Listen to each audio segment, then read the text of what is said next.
Algumas pessoas têm entrado em contato comigo e perguntado quais são as características principais dos empreendedores de sucesso.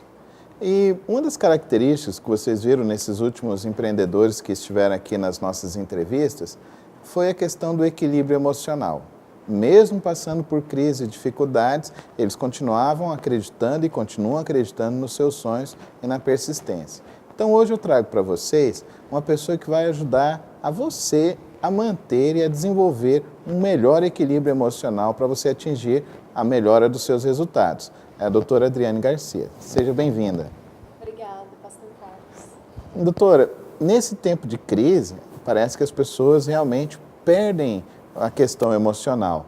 Por questão, às vezes, está devendo, financeiro, aí entra num conflito, nesse problema aí político que aconteceu no Brasil, as pessoas perderam muitas vezes a razão. O que leva as pessoas a perderem esse equilíbrio emocional e às vezes colocarem em risco os seus relacionamentos e os seus próprios empreendimentos? Interessante é que quando a gente fala de equilíbrio emocional, né, a gente fala indiretamente ou diretamente, na verdade, de administrar crises. Né? Porque o equilíbrio emocional tem a ver com as crises, né? Já reparou que quando a gente sai do equilíbrio emocional, a primeira coisa que acontece é sair mesmo, né? É o sentimento aflorar, né? A gente sentir tristeza de uma forma exagerada, né? A gente demonstrar isso de uma forma exagerada, né? Já reparou, por exemplo, que quando você está tentando administrar algum conflito, o que acontece é, por exemplo, de alguém ir lá e bater na mesa e gritar, né? Apavorar, né? Então, a gestão de conflitos, né, administrar isso dentro da gente, né, equilibrar-nos emocionalmente é algo que às vezes a gente, no momento de explosão, no momento que está tudo que parece que está vindo à tona, ou como todo mundo diz, parece que está tudo, né, o teto desabando, né, parece que você não vai conseguir mais, é um momento que a gente precisa parar e respirar, né, e dizer, espere. É o momento que você tem que esperar. É o momento que você tem que se dar um tempo, porque em tudo que nós vamos fazer, existe um momento. Né? Existe um momento em que você precisa se dar esse tempo e respirar. No meio do caos, é possível resolver algo? Não é possível. Né? Se você estiver no meio do caos e tentar resolver alguma coisa, você vai ver que você vai fazer algo errado. A gente viu, infelizmente, no final do ano passado, um pai que chegou a cometer um crime contra o próprio filho, né? Uma pessoa muito bem posicionada e tirou a vida do próprio filho. A gente viu recentemente um pai que, uma esposa também que tirou a vida do marido, num conflito conjugal. Recentemente, um empresário aqui da nossa cidade também cometeu um suicídio. E esses fatores de desequilíbrios, a falta de saber lidar com as crises, por que as pessoas acreditam que vão passar por uma vida sem problemas? Geralmente o que acontece não é passar pela vida sem problemas, é que a gente vai alimentando o problema dentro da gente. Né? Ao invés da gente ter o problema e dizer, olha, o problema é desse tamanho, então vamos administrá-lo desse tamanho. Não, o que acontece? Nós temos geralmente os pensamentos que vão alimentando aquele problema e tornando ele cada vez maior. Então, a sensação que nós temos é que ele vai explodir dentro da gente, né? Que ele vai se tornando cada vez maior e vai gerando sentimentos cada vez mais explosivos dentro de nós. É a frustração, né? Isso, não vai saber nos lidar frustrando, com a frustração. Isso, vai gerando sentimentos cada vez maiores, vai gerando às vezes rancor, vai gerando mágoa. E de repente, quando a gente vê, a gente explode em cima de qualquer pessoa. No seu consultório, eu sei que você atende muitas pessoas. O que você recomenda para a pessoa para aprender a lidar melhor com a crise, com a frustração? Geralmente o que eu faço é trabalhar essa questão de parar de alimentar esses sentimentos negativos que vão atrapalhando, né, e gerando nesse problema algo ainda maior. Né? Às vezes o problema está desse tamanho, mas com esses pensamentos negativos, né, ele vai aumentando. Então o que eu vou fazendo? Eu vou sugerindo pensamentos mais positivos e esperançosos para que a gente deixe o problema apenas daquele tamanho. e que ele não aumente, né? Que ele não aumente proporcionalmente a ponto de deixar a pessoa explodir. Porque quando a gente vai gerando isso tudo, a crise vai aumentando, obviamente, né? Então, para administrar melhor, para que a gente tenha equilíbrio emocional, a gente precisa, sim, deixar as coisas do tamanho que elas são e não aumentá-las de forma desproporcional, né? Como é que a gente pensa assim, como é que a gente trabalha, né, a questão do desenvolvimento de equilíbrio emocional? Está muito voltado para o tamanho das coisas, para a percepção das coisas que nós temos na vida, né? Socialmente, a gente percebe coisas positivas. Você passou no vestibular, é sua obrigação, né? E ao invés de dizermos, que maravilhoso, que algo positivo, né? Então, é como se fosse uma obrigação, né? Ao passo que se você não passou, você é um fracassado, né? Você tem que estudar mais, né? Então, nós enfatizamos o que é negativo, tornando essa carga muito maior. E nós, muitas vezes, não enfatizamos o que é positivo, tornando isso muito realmente mais positivo, vamos dizer assim, né? É o que eu sempre tenho falado com vocês aqui. Crise está aí, nós vamos passar. Eu, pelo menos, me lembro de muitas crises nesse país. Teve a crise da década de 80, da década de 90, a crise do ano 2000 e agora essa crise do ano dessa primeira década do Brasil. Então, nós precisamos aprender a lidar bem com isso. Então, você precisa aprender a lidar com as suas crises e as suas frustrações.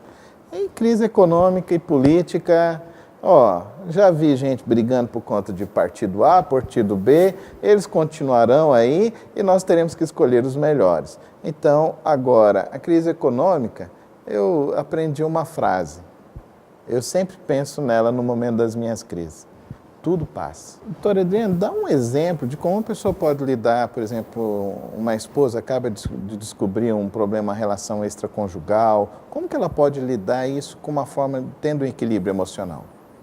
Bom, no primeiro momento, apesar de ser um choque, né, ela precisa respirar fundo e tentar entender que ela não vai mudar a situação, né? De alguma forma, ela descobriu algo ruim, negativo, mas que se ela for lá e bater nele, vai mudar a situação? Não vai mudar, né? Se ela for lá e gritar com ele, e bater nele, e fizer qualquer coisa desse sentido, não vai mudar a situação.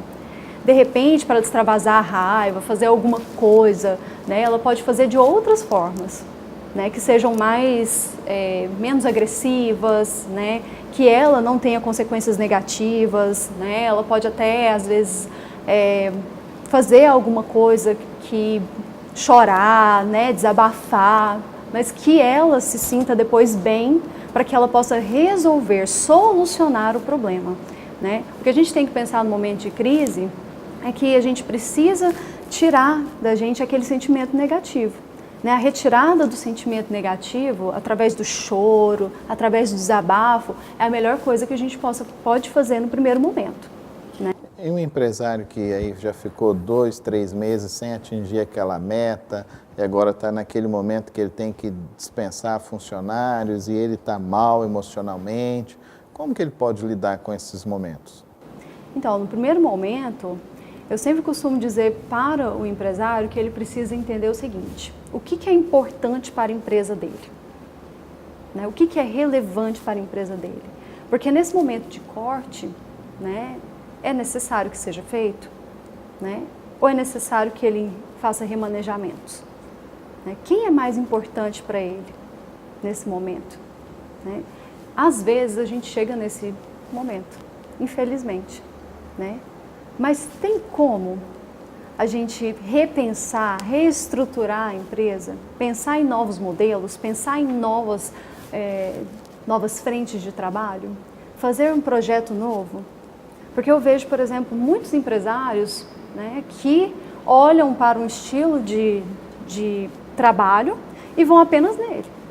E às vezes não fazem a abertura para pensar, poxa, eu tenho novos mercados para esse mesmo projeto e eu não consigo alcançá-los. E alguém que está enfrentando a crise de desemprego, como manter o equilíbrio emocional desempregado? Então, quando a gente fala Isso de... é importantíssimo, né? Porque quando vai diante de um RH, ele não pode estar desestruturado, né? Exato. Exatamente. Primeiro que quando eu falo da questão do desemprego, né, a gente tem que avaliar as condições por que a pessoa chegou nesse momento. Né? Por que ela está desempregada? Ela precisa avaliar as condições dela. Né? Ela precisa se autoavaliar. Por que eu estou desempregado? Por que o mercado hoje, né, não me quis? Né? Será que eu sou um bom profissional? Será que eu sou capacitado? Né? Como é o meu comportamento dentro das empresas? Né? Será que eu realmente sou uma pessoa competitiva? Né? Então, realmente eu preciso me avaliar. E se minha avaliação for positiva, né, o que eu estou fazendo, então, de diferencial para sobressair? E o que eu faço, né, não só para me reposicionar dentro do mercado, mas o que eu faço de diferente, né, se eu não consigo entrar no mercado na minha área para me renovar? Né? De repente, eu não consigo voltar para a minha área, mas eu não posso tentar outras oportunidades, né? Até mesmo dentro da minha própria casa. Né? Será que eu não posso, de repente, ao invés de ir trabalhar com... Por exemplo, esses dias nós tivemos... eu tive uma experiência muito interessante com algumas profissionais, que elas são da área de departamento pessoal, né? Mas uma delas estava desempregada e ela gosta de cozinhar. E ela disse, acho que eu vou fazer algumas coisinhas relacionadas, ela gosta de cozinhar, e ela falou, gente, eu vou fazer um cachorro-quente de pote para vender. E aí foi uma sacada genial, e ela descobriu que ela gosta de cozinhar e que as pessoas gostam da comida dela. E ela até brincou e disse, acho que eu vou mudar de ramo, de profissão. Né? Então ela não se limitou, né? Ela foi além disso. E ela é uma boa profissional de DP. Então, para toda crise, tem uma solução. Toda crise tem uma solução. Pode não ser a solução que eu estou enxergando naquele momento, mas pode ser uma nova solução se eu deixar minha criatividade trabalhar. Obrigado aqui, continua. A gente vai ter uma sacada especial para você. O tema muito interessante, a doutora Adriane continua aqui na próxima semana. Não perca, mas continue agora com a sacada especial para a sua vida.